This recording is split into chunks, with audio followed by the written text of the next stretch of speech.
что делать, ни света, ни связи, ничего, что в стране творится, неизвестно.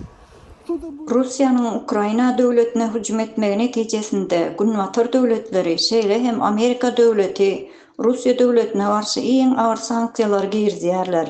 We already know Putin's war against Ukraine will never be a victory.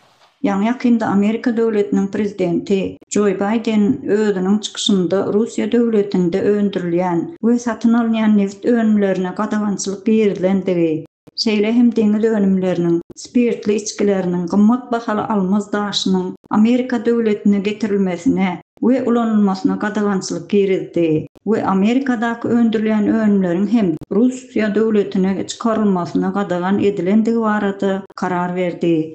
Bu önümleriň bahalary 100 millionlarça dollara barabar bolýar we Rusya döwletiniň ykdysadyetine has uly ziýan berjekdigini açyklady. Bu sanksiýalar Rus oligarklarynyň hem ilerlemesine böwet bolar diýdi. Egerde Putin Ukraina garşy gadagan edilen ýa-derni ýaraglaryny ulansa, has hem agyr sanksiýalaryň giriljekdigini duýdurdy. We will not let autocrats and would-be emperors dictate the direction of the world.